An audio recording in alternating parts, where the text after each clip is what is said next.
Hello, my name is Pilar Herrero. I work at Universitat Autónoma in Barcelona, in Spain, and I'm preparing a course for ITU Academy on audiovisual media accessibility. This course has as main objectives is to give a context, to give you feedback, to give you information, to give you training on the services, media access services, and the many layers that are involved in offering the services, because it depends on many issues like technology, languages, the type of languages in fact that we're working with, the cost, the time. All these issues are going to be worked in this course. The course is structured in 4 units. The first unit would be accessibility, an introduction, and in that we're going to work out what is the legal background, what is the history, a little bit of history of accessibility. We're going to work out issues like copyright, like size of languages and language conditions that are given in the context, and from there the sort of services that you can offer. We're going to look at the workflows as well. We're going to look at formats. We're going to look, that is the sort of basic founding block for the whole of the course, which would have 3 other units. The first unit is that of audio description. In audio description, what we're going to have a look is the different ways of offering audio description. And of course, it depends not only on the language condition, but also on the language that the service. It is not the same for a dubbing movie as for a subtitle movie. You will have to then add audio subtitling to the audio description. And also, for example, if it is in a condition of voiceover is the main tradition for media translation. Also in documentaries, for example, voiceover is usually the main way that they are delivered. So it will be interesting to find out how to do audio description for those services in those conditions. And for example, the technologies. I'm going to show you now a little movie on an audio description provided with speech synthesis. Everybody complains about speech synthesis not being a good quality, of being very metallic and not very good, and people get angry because it's the voice that you hear on the telephone when you get answered by a machine. You'll be surprised to see the quality of this video, and these days they're very good voice synthesis that perhaps you can apply to reduce costs. And of course that reduction of cost implies that you have to take care for quality. Have a look at this movie. The boy sits down in the cockpit, closes the door and starts to push some buttons.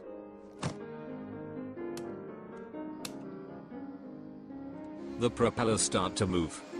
The mechanic turns around surprised and walks toward the aircraft.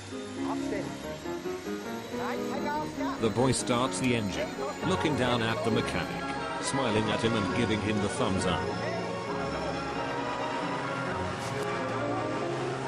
The plane starts to move. The mechanic runs along next to it, waving his hands. The aircraft accelerates, takes off over the fence, makes a right turn and slowly disappears.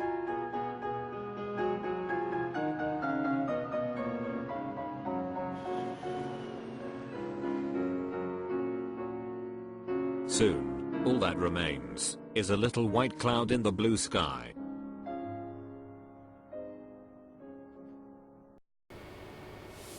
Subtitling will be another unit that we're going to have in this course. Subtitling varies greatly from the way that it is produced. It could be done by re-speaking, by a person re-speaking, or it can be done by a person working in the old-fashioned way in a subtitling application, and it can be done but in many ways, and we have to look into that because workflows are different as well. Also the way that the subtitles are edited and they are projected, as you can see in this movie.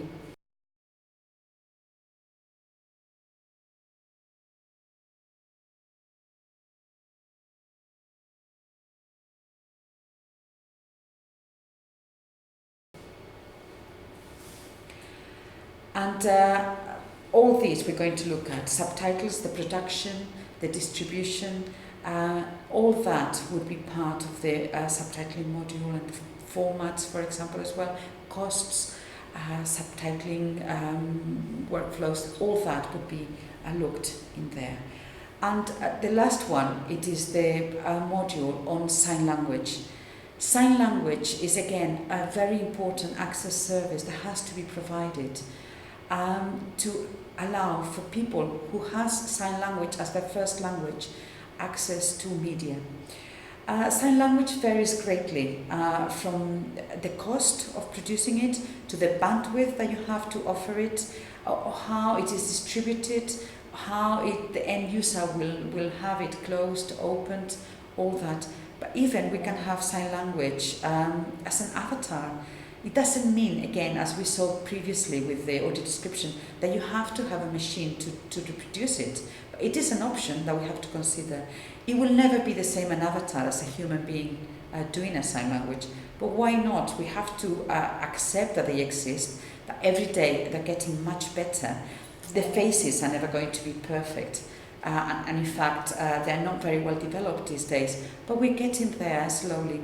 I'm going to show you a video of an avatar that we produced in my university many years ago. It's not very good, but it was a first effort, and it's worth analysing the possibility of perhaps using an avatar for the weather forecast, for example. Why not? I don't know. But anyway, this is the sort of thing that we're going to look in this module.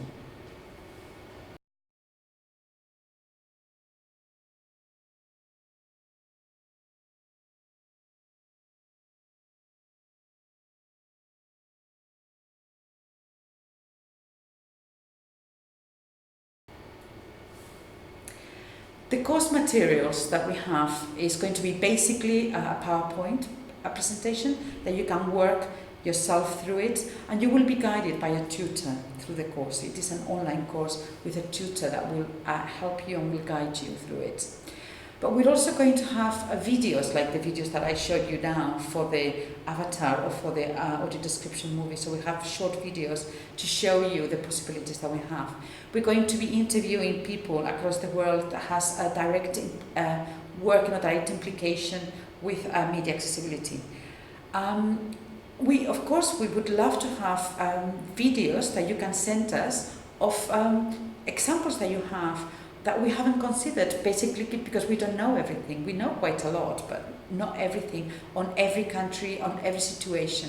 So if you have some materials that you can share with us and you would like us to use for future materials, you are very welcome and you are encouraged to do that, of course. We're going to have references, because this is an academic course after all. It is organised by ITU Academia, so we will also give you reading material and references that you can work harder and go beyond what we do here. For whom is the course and who was the course addressed to?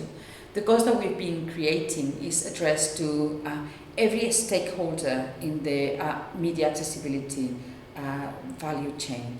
It is, of course, to the policymakers at the top, for the accessibility managers, to broadcasters, to regulators, and to access service providers. All these people will have perhaps a different age, a different interest in the materials of the course, but I think this course will be interesting for all these people in the value chain. And the learning outcomes will be to make students, you, familiar with all this, the technology, the workflows, the features of each of these access services, and also the legal context that you will have to follow from the UN mandate to the European directive to your country's own legislation. So you have to be aware of that. You have to be aware of the different techniques and the techniques that they work for each different condition, for each different audiovisual genre, for each different language situation. And of course, the idea was that for some of you who are not professionals, you would have a glance at how to produce these services. And also to the technologies. Technologies can aid, can be a wonderful ally to and a powerful tool to create these materials. And the idea is that this course is a guide of good practice. And basically also we want to make sure that you can think what quality is for you in where you work, in your workplace. And because quality is not going to be the same across the board. It's not going to be one quality. It's going to be different qualities, and each end user, each stakeholder in the value chain will have to think of where is quality, what is quality benchmarking, and how to apply this quality benchmarking.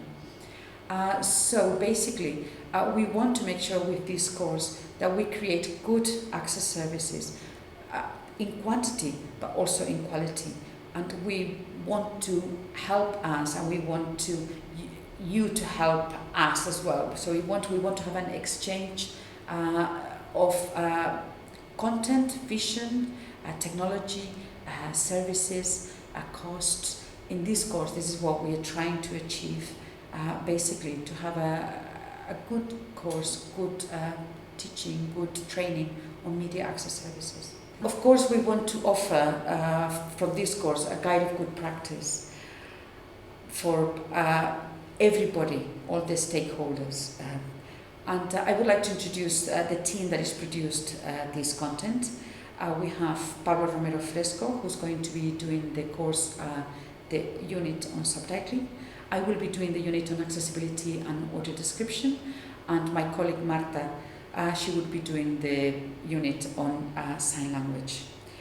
Thank you very much.